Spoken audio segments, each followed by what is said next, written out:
Hello, traders. FX Pip Collector here. Today is Tuesday, November 5th, and I'm going to be analyzing the US dollar Canadian, starting on the monthly, working my way all the way down to the 1 hour time frame for the full top-down analysis. But first, don't forget to check out my website, fxpipcollector.com, if you'd like to get access to my swing trade signals, my daily members-only live streams on Zoom, and my 34-video trading course, all included for only $30 per month. So in a ways, I'm still looking at this as possibly being a bearish outlook on the higher time frames. I still think it looks like 5 waves up. I still think it needs to make 3 waves down. The 5 waves up should be an A, the 3 waves down should be a B, and it should go up and make a C. So this would be the A over here, this would be the A, B, C, or B, and then potentially back down for the bigger wave C. So we'll see if that's how it plays out. Let's take it down to the weekly time frame. On the weekly time frame, we definitely did react to this order block area up here, this previous high.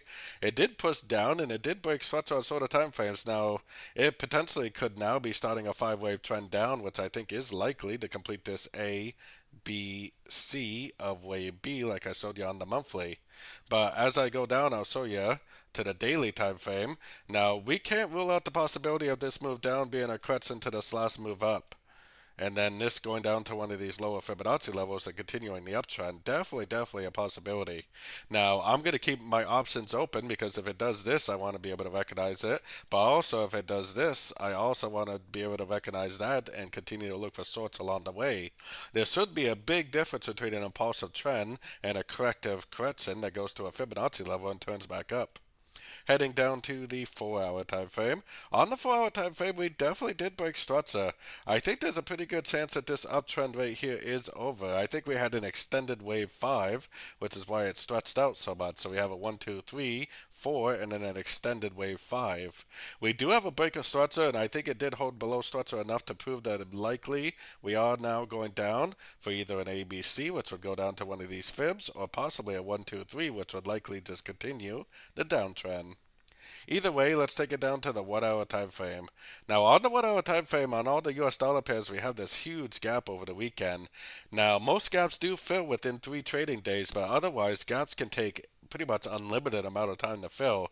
This gap right here potentially could fill 6 months from now for all we know.